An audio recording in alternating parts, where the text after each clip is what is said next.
Laana kufanya watu wanazuiliwa. Na nimekuwa nikihimizwa kusoma kitabu hiki cha Kumbukumbu la Torati 28. Andiko linasema 28 kuanzia 15. Inasema hivi: lakini itakuwa usipotaka kusikia sauti ya Bwana Mungu wako, usiangalie kufanya maagizo yake yote na amri zake ni kuagizayo hivi leo, ndipo zitakapokuchia laana hizi zote na kukupata. Laana number 1 inapatikana kwa sababu ya kutotii. Kitabu yako iko wapi? Uliambiwa tafute kitabu cha notebook. Kutotii. Disobedient attract curses. Am I communicating? Disobedient, write it. Those who are writing. Disobedient attract curses. When you disobey, you live under a curse. And a curse brings a limitation in people's life. Why am I saying? Deuteronomy 28, now verse 23 nasema hivi. 23 nasema hivi: na mbingu zako zilizo juu ya kichwa chako zitakuwa shaba, na nchi iliyo chini yako itakuwa chuma. There are people, curses have made them to live in limitation.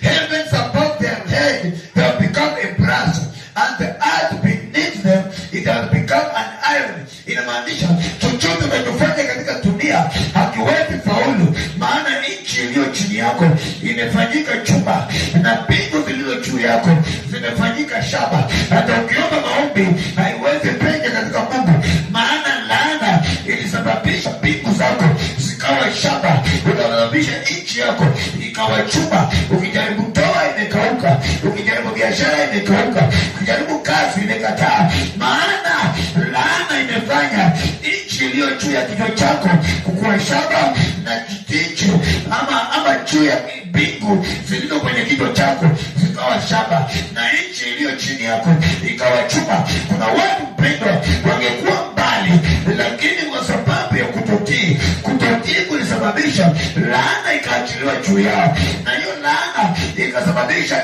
nchi ikawa shaba. Hiyo ni Kumbukumbu la Torati 28 kwa 23, ambayo inasema nchi itakuwa chuma nayo, ama itakuwa shaba nayo nchi itakuwa chuma. Yani mbingu zilizo juu ya kichwa chako zitakuwa shaba na nchi itakuwa chuma. Yani ukijaribu chochote hakiwezi faulu, maana hata kikitoa mizizi hakuna mahali mizizi itaingia iweze kumea na kuzaa matunda. Pendwa, laana zinaleta vizuizi katika maisha ya wanadamu. Kuna watu hapa ni laana na wantamo. Labda shosho yao alilaaniwa kabla hawajazaliwa. Walipozaliwa kwa hiyo kizazi, hiyo laana inawandama. Haujawahi kataa kusema laana iliyokula shosho yangu, iliyoachiliwa kwa anga ya ukoo wetu, sina sehemu na hiyo laana. Nataka tuelewe maneno hapa. Nataka tusome kitabu kingine hapa. Katika kitabu cha Hesabu, Numbers chapter 22.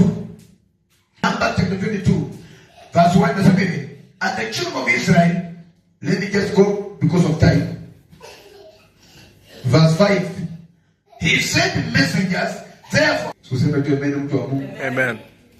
If you're walking by the blessing of God, with the blessing of God, you become mighty to your enemy. Your enemy, that your competitors. Any person who competes with you is your enemy. Amen. I'm telling you. He has no business with helping you to move. His business is to help you to go down so that he may win. Amen. Be very careful with the people who compete with you. Enter in business, enter in marriage. Uko na rafiki yako kijana anajaribu kukuambia, "Hey, leo bibi yako ni mrembo."